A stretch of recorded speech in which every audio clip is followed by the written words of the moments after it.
I've been away for a good long while, but lately I've been plotting, planning, and creating new projects to share with you.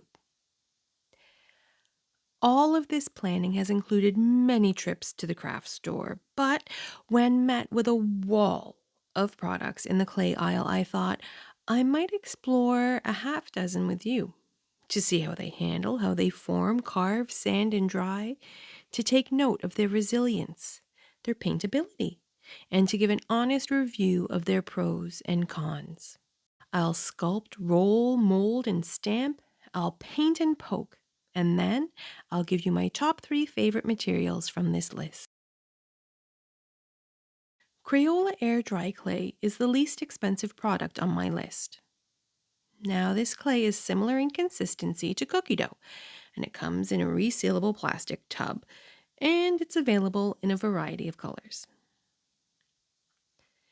I like the way that this handled. Not too stiff, but also not too wet and messy. The surface can be smoothed with a wet finger. I can see how this product would be good for small hands to create with. I'm not certain how well this material would handle fine, small details, but overall, I would say it's pretty good. While it may handle a little clunky, it rolled, cut, and stamped just fine.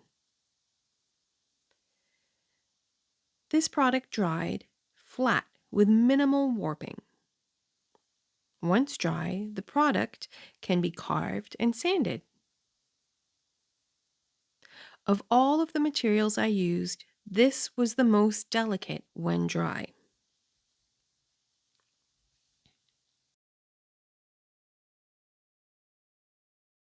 My biggest concern with this material is that if it gets wet, it reactivates the clay very easily.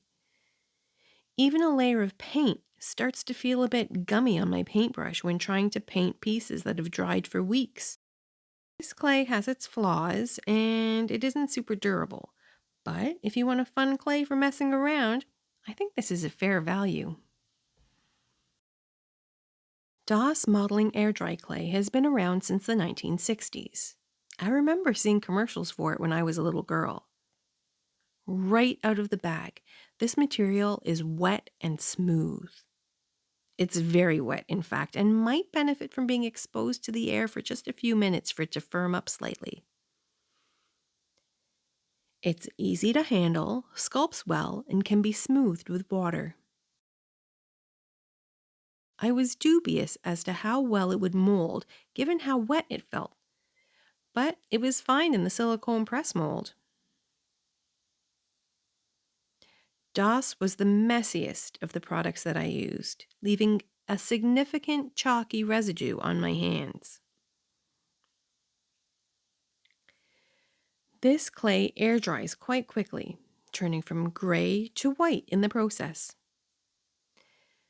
There was some slight warping on my pieces, but you can take measures to prevent or minimize that. Of all the clays, I believe that this one was the heaviest when dry, so maybe not ideal for Christmas tree ornaments, but it has its place. Once dry, DOS can be carved and sanded, and while delicate areas will still need care, this was more durable than the Crayola clay. The DOS clay was also reactivated when exposed to water, but much more resistant to the moisture. It painted up well, and despite the mess, I like this product a lot.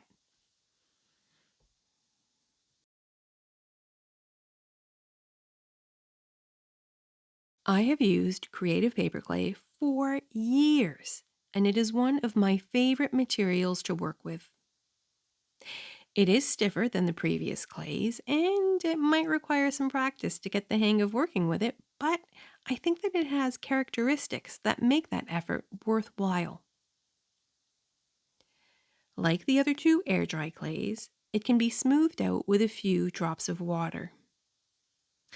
Like the other two clays, it sculpts, rolls, forms, and molds really well. It does leave a slight residue on your hands, but not as much as the DOS.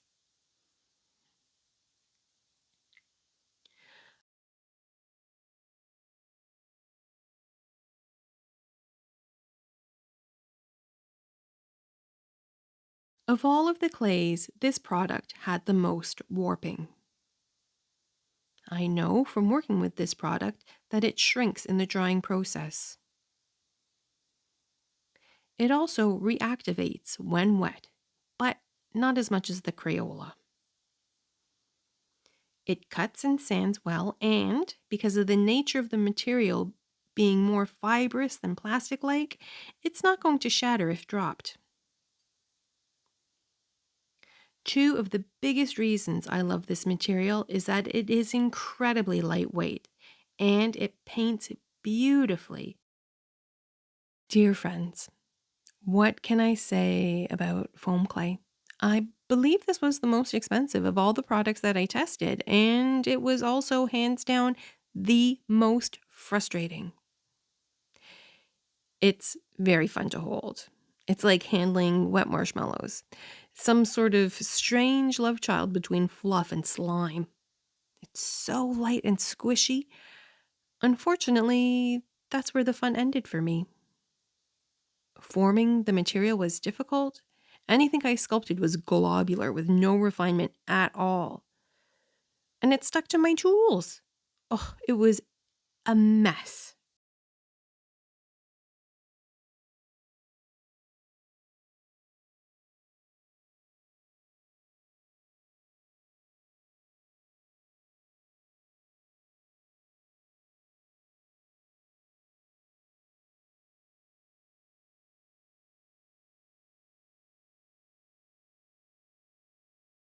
When drying, it had massive shrinkage and lost any semblance of shape. It just drooped and slumped. It also seemed to suck dirt out of the thin air. All of the foam clay was filthy when dry. None of the other clays had this. I was refinishing my floors at the time, but again, none of the other clays were affected. This was dirty. I was determined to get some sort of positive result with this, and I tried leaving it in a mold and letting it dry in place. This had better, but not perfect results. I appreciate that this is super lightweight and flexible, and that a lot of people like using it.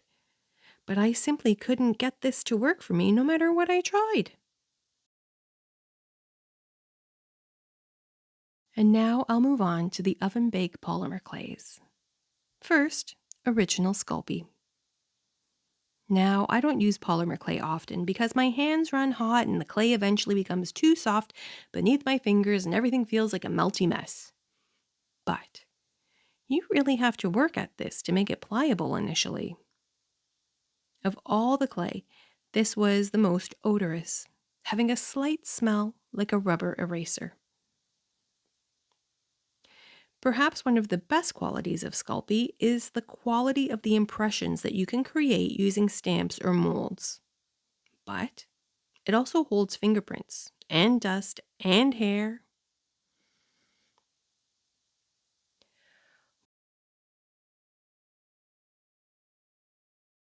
Once baked, I noticed something odd. The original Sculpey house had significantly toasted during baking. Now, this was probably my own fault, but it's worth noting because the Sculpey III and Ultralight houses were in the same baking dish at the same time, and they were totally unaffected.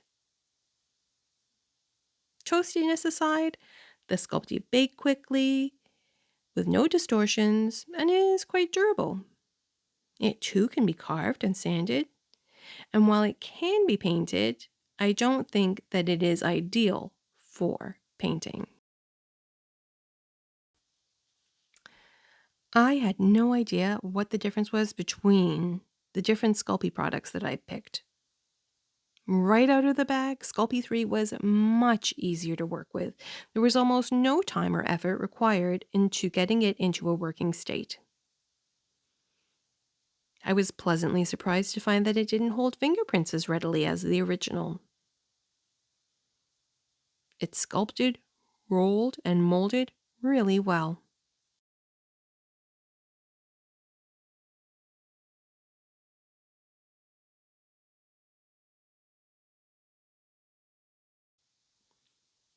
Once baked, it was a brighter white than the original and more lightweight. It also carved more easily, seemingly more plaster-like than plastic-like.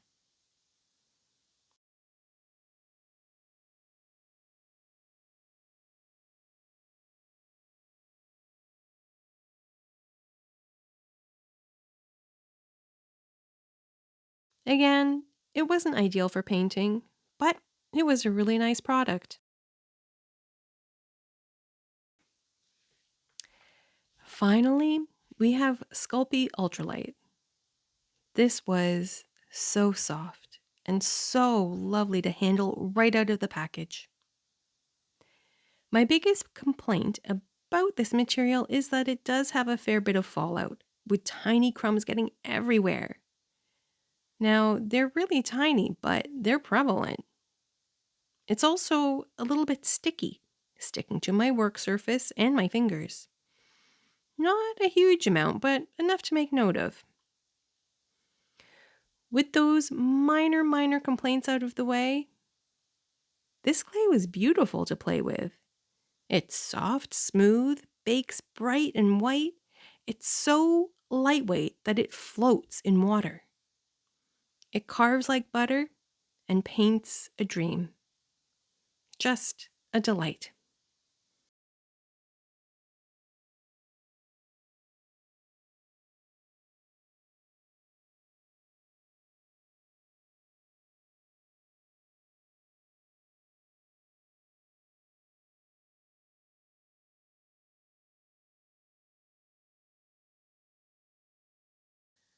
Of all the products I tested, my top 3 picks were the Sculpey Ultralite, Creative Paperclay, and DOS Modeling Clay.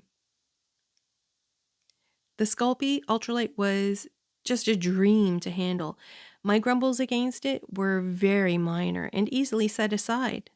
I will absolutely be using this product when I need to sculpt a little super lightweight something or other. Creative Paperclay, for its flaws, still works for me. Its paintability cannot be beat, and I love the feel of its unique finish, a sort of mashup of clay and superfine paper mache. Yes, there may be a bit of a learning curve, but I think the effort is worth it. Finally, DOS. I appreciate the lightweight nature of my other 2 picks, but sometimes it's nice to feel the heft and weight of a piece in your hands.